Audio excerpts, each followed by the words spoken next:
करने का, समझ में आ रहा है। तो ऐसे ही जो अपना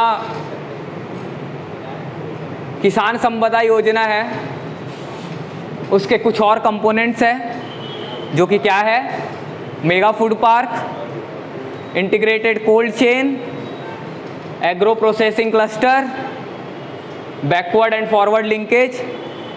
बैकवर्ड फॉरवर्ड लिंकेज का नाम सुना है आप लोगों ने, ज्योग्राफी पढ़ा है, एग्रीकल्चर।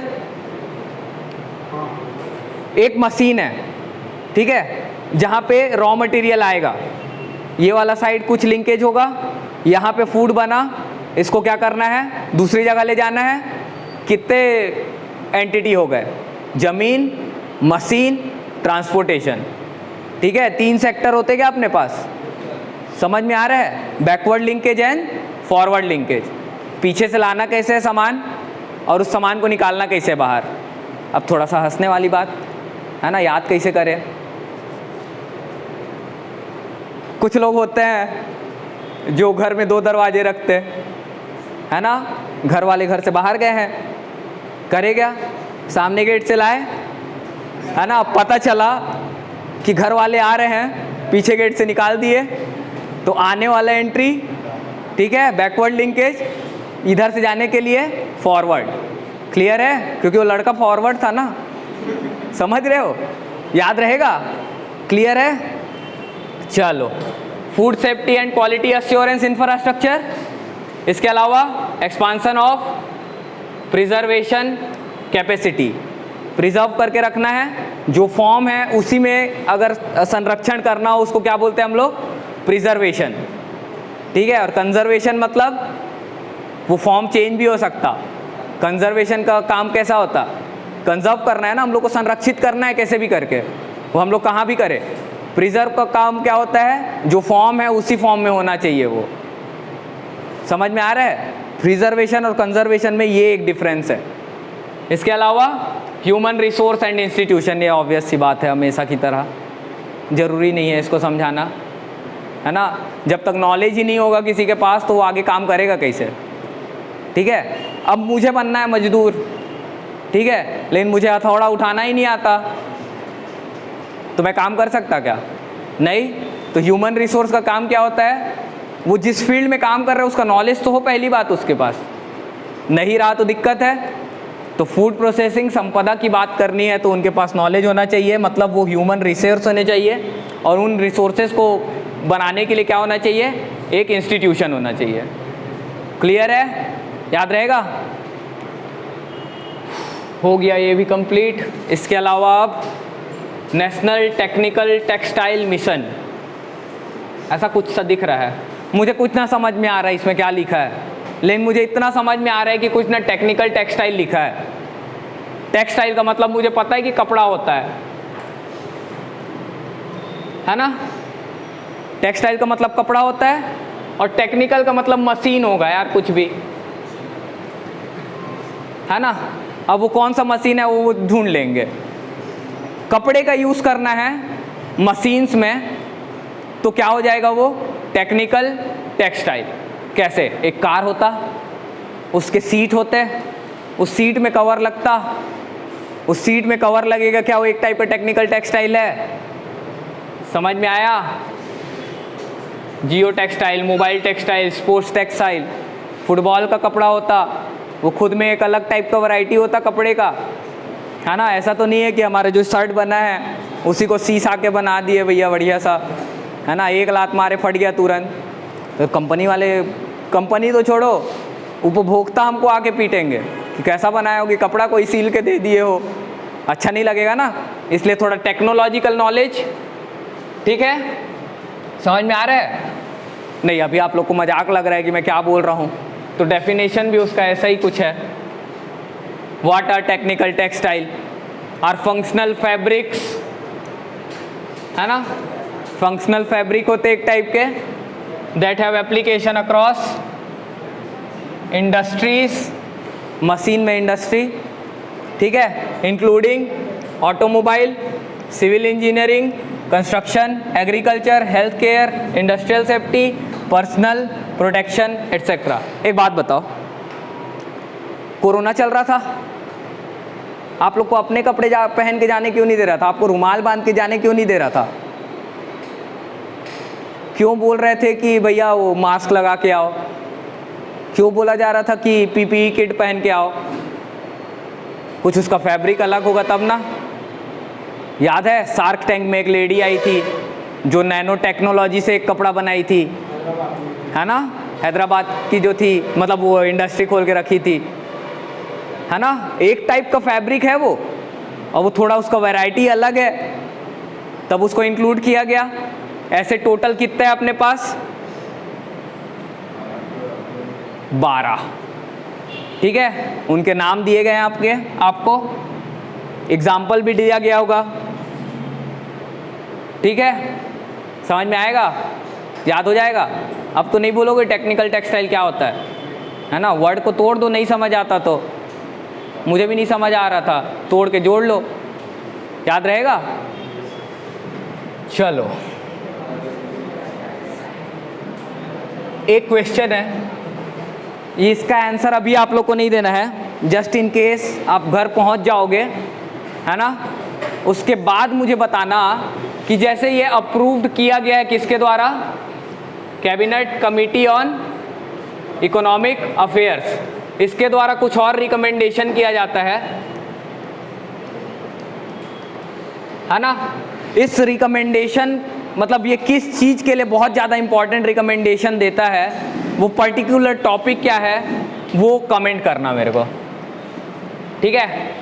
और कौन सा रिकमेंडेशन जो है CCEA देता है, जो कि बहुत ज़्यादा ज़रूरी है, ठीक है। देखा देखा सा लग रहा होगा, और इकोनॉमी में आप थोड़े दिन पहले ही पढ़े हुए, मेरे को भी पता है, तो आप लोग के हवाले वो क्या आएगा, ठीक है। तो ये मुझे कमेंट बॉक्स में दिखना चाहिए, एटलीस्ट आप लोग सब के सब तो मैसेज करो, बाकी लोग का नहीं पता है मेरे को, वो आप लोग ढूंढो पहले, है ना। PDF तो नहीं है, इसके गारंटी मेरी है, ठीक है। तो ढूंढना अभी जरा सा। हाँ, टाइम हो गया, कौन बोल रहा है? थोड़ा सा रुको ना, बस ये स्कीम ख़त्म कर लेते हैं आज, बाकी जो बचेगा वो कल करेंगे, ठीक है। कंपोनेंट्स डाल दिया गया है। इसके अलावा जो इम्पोर्टेंट चीज़ है वो ऐसा है कि टेक्सटाइल जो सेक्टर है अपने इंडिया का, उसका हाल क्या है, ठीक। क्या बोल रहा है? 5 साल में पिछले हमने बहुत अच्छा ग्रो किया है, किस बेसिस पे? 8% पर एनम रेट। हमारा टारगेट कितना है अब? 15 से 20% का। कब तक के लिए? अगले 5 साल के लिए। इसके अलावा textile segment is estimated $16 billion, ठीक है, 16 बिलियन $, जो कि अप्रॉक्सीमेटली कितना है? 6% ऑफ अवर GDP। 250 बिलियन लिखा है ना, ऐसा ही आसपास है क्या अपना? क्या है? बताओ। अरे बताओ ना, अप्रॉक्सीमेटली कितना है? लिखा तो है पूरा। Approximately 6% of the $250 billion global technical textile market. मतलब अपने पास 6% ही मार्केट है, जबकि हम लोग कॉटन भी इतना बनाते हैं फिर भी, ठीक है। टेक्सटाइल सेक्टर की बात हो रही है ना कि टेक्निकल टेक्सटाइल की, ठीक है। वो डाटा है जो आपको याद रखना है। Biggest players are USA, western Europe, China and Japan. मेरा एक क्वेश्चन है, लार्जेस्ट प्रोड्यूसर ऑफ टेक्सटाइल क्या है? कौन है? कौन सा कंट्री है producer, exporter of both raw material as well as garments? कच्चे पदार्थ और गारमेंट दोनों का सबसे ज़्यादा बड़ा प्रोड्यूसर या फिर एक्सपोर्टर कौन है? पक्का कमेंट कर दोगे? चलो ठीक है, एशिया में ही, एशिया वाले ही होंगे, कॉटन मोस्टली हमारे यहीं उगता एशिया में। चलो भैया, सबसे ज़रूरी बात इस साल के लिए, है ना, आज के स्कीम्स में सबसे इम्पॉर्टेंट मुझे लगता है कि वो होगा प्रणाम, क्योंकि प्रणाम कर दिया गया है किसको? फर्टिलाइज़र को, भैया थोड़ा कम हो। यही बात हुई है प्रणाम को लेके। प्रणाम क्या है? Promotion of alternate nutrients for agriculture management योजना। क्लियर है? क्या बोल रहा है? Alternate nutrients. मुझे कुछ ना समझ आएगा, लेकिन मुझे इतना पता है कि न्यूट्रिएंट एग्रीकल्चर को लेके या तो होगा नाइट्रोजन, या तो होगा फॉस्फोरस, या तो होगा पोटेशियम। और ये तीन चीज़ें जब दिखेंगी न्यूट्रिएंट्स के तौर पे कार्बन के अलावा, मतलब क्या है? फर्टिलाइज़र, उर्वरक है ना। बात क्या की जा रही है? To reduce, mark the word reduce, eliminate करने की बात नहीं की गई है, कम करना है कंजम्पशन। ठीक है? तो किन्होंने लॉन्च किया? फिर government is planning to launch. अभी तक लॉन्च हुआ नहीं है, लेकिन प्लान हो रहा है कि किया जाए। क्यों? क्योंकि हमारे जो सॉइल की फर्टिलिटी है वो बहुत ज़्यादा ख़राब हो रही है, हमारे पास पानी की कमी है और हम पानी बहाए जा रहे हैं। समझ में आ रहा है? क्लियर है? तो क्या है मेन मोटो इसका? मेन ऑब्जेक्टिव क्या होगा? To encourage balanced use of fertiliser. ठीक है? फर्टिलाइज़र का ऑप्टिमम यूज़ करना है, बैलेंस यूज़ करना है, ना ज़्यादा ना कम। ठीक है? क्योंकि हमारे जो खर्चे हो रहे हैं गवर्नमेंट के, वो किस पे सबसे ज़्यादा हो रहे हैं? फर्टिलाइज़र सब्सिडी पे बहुत ज़्यादा सब्सिडी दिया जाता है। अब बोरा बोरा यूरिया भर के ले जाओ, है ना, और जाके छिड़क दो, और छिड़क दो, उसके बाद पानी चाहिए उसको दबा के, है ना। तो क्या हो रहा है? पानी में भी प्रॉब्लम, सॉइल में भी प्रॉब्लम, और उसके बाद जब पानी लीच होके ग्राउंड में जा रहा है तो ग्राउंड वाटर में भी प्रॉब्लम।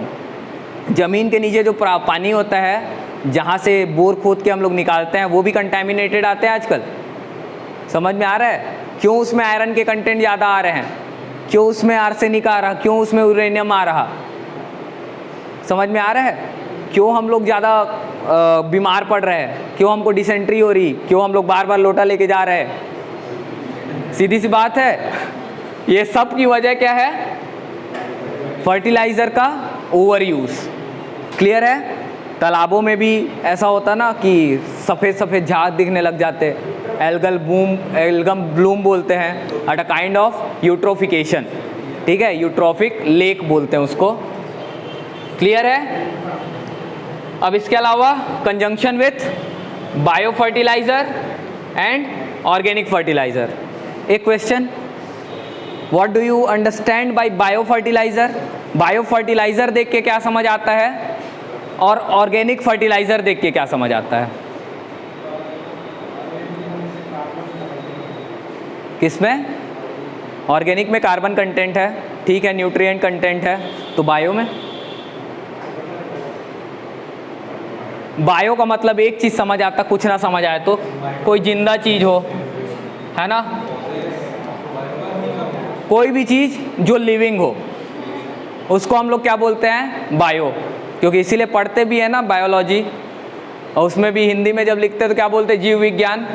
और जीव कौन होता है? जो चल फिर सकता, रिप्रोड्यूस कर सकता, जो सोच सकता, वो सारे जीव होते हैं। तो बायो फर्टिलाइज़र की बात होगी तो कोई एक ऐसा कंपोनेंट होगा जो जिंदा होगा, जैसे कि earthworm, rhizobium, azotobacter, aspergillus niger और spirogyra, a kind of algae, है ना, माइसीलियम। माइसीलियम एक थ्रेड होता है फंगस का, उसको माइसीलियम बोलते हैं। हाँ, अच्छा, माइकोराइजा बोलो ना। हाँ, तो माइसीलियम का होता है, वो थ्रेड के ऊपर रहता। ये हमको भी, अरे बॉटनी है हमारा सब्जेक्ट। ठीक है? To bring down the subsidy burden. Main उद्देश्य क्या है कि जितना हमारा सब्सिडी के ऊपर बर्डन जा रहा है ना, जितना हमारे पैसे घुस रहे हैं, उसको कम करना है। ठीक है? क्योंकि हम लोग का ऐसा है हाल, 2022-23 तक हमारा खर्चा कितना जाने वाला है? 2 कितना लाख करोड़ लिखा है? 25 lakh crore.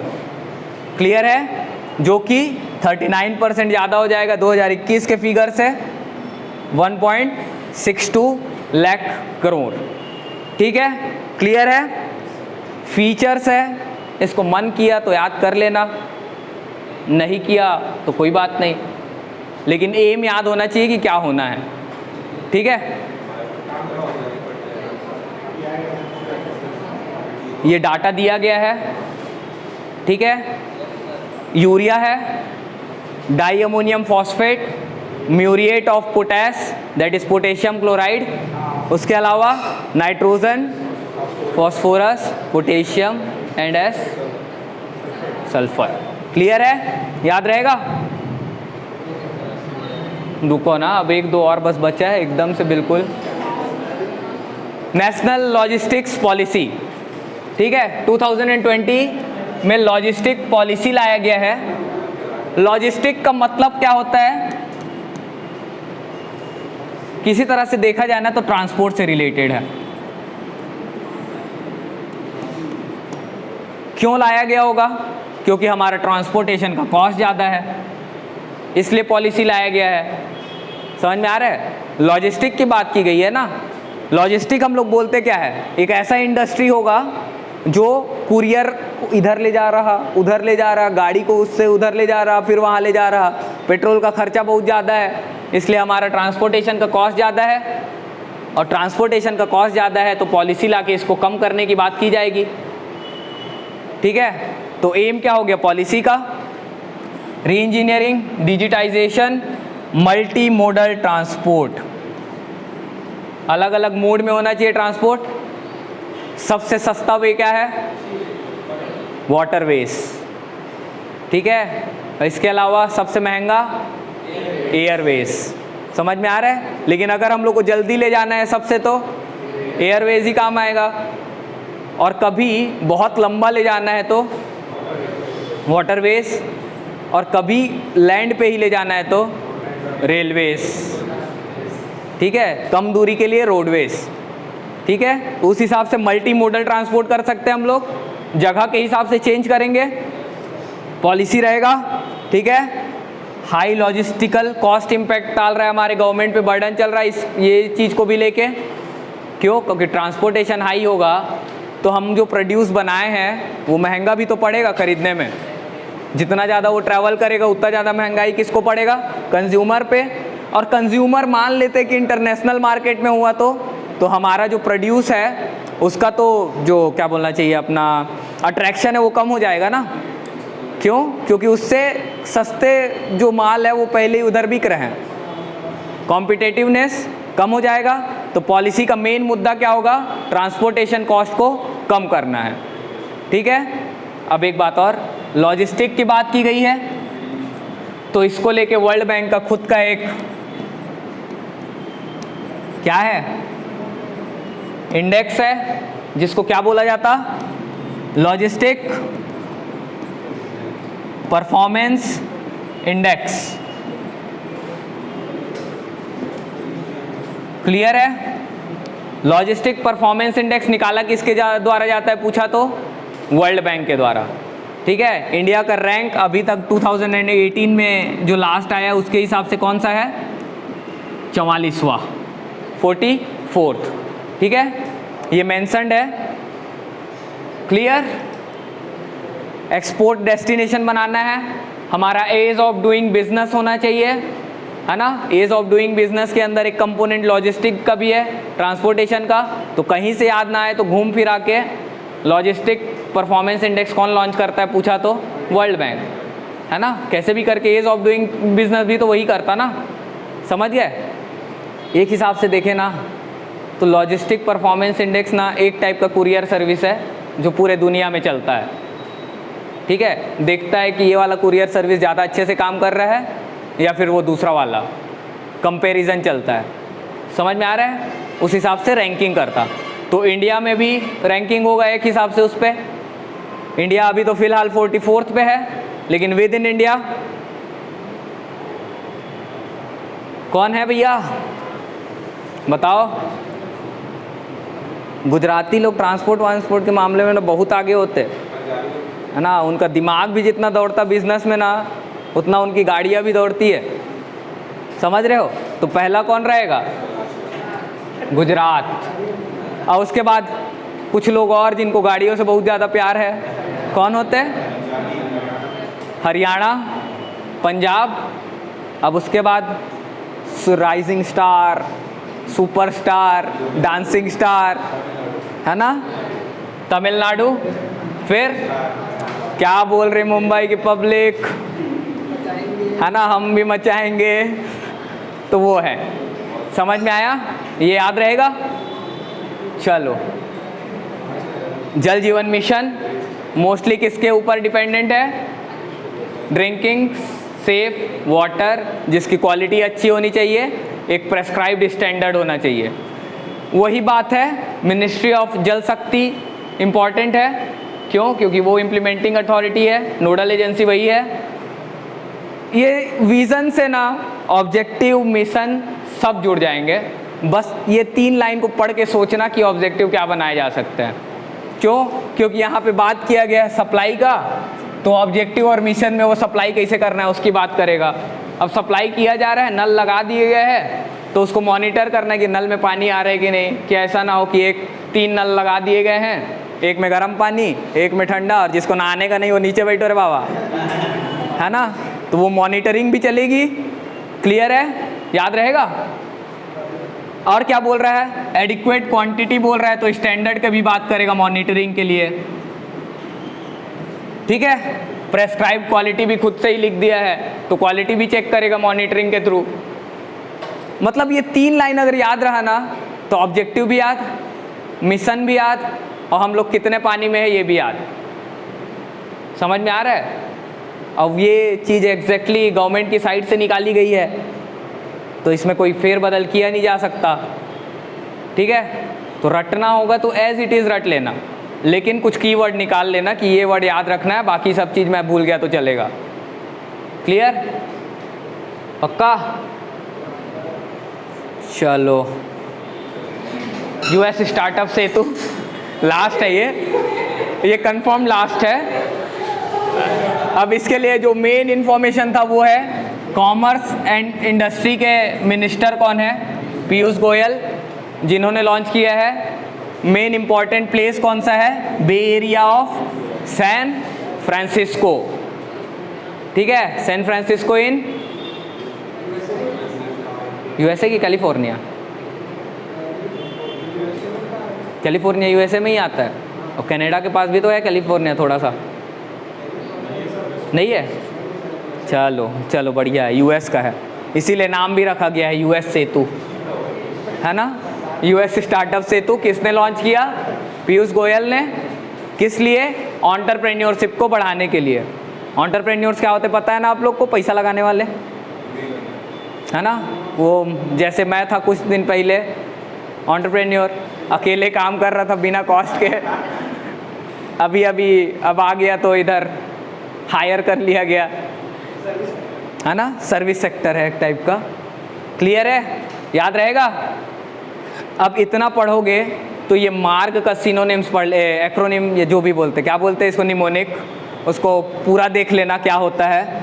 Mentorship, advisory, assistance, resilience, growth, ठीक है। एंटरप्रेन्योर के लिए ये याद होना चाहिए। कहाँ पे किया गया है, सैन फ्रांसिस्को के लिए। किसने किया है, पीयूष गोयल। कौन है वो, हमारे देश के कॉमर्स एंड इंडस्ट्री के मिनिस्टर। क्लियर है। इसके अलावा अगर आपको याद करना होगा तो मैं स्टार्टअप का कंडीशन भी डाल दिया हूँ, क्या है हमारे देश का हालत स्टार्टअप का, ये आप लोग देख लेंगे। इसके बाद अब मुश्किल से 13 पेज और बचा है अपना, जो कि क्लास हम अब कर लेंगे, ठीक है, कल की क्लास में होगी। Okay, thank you.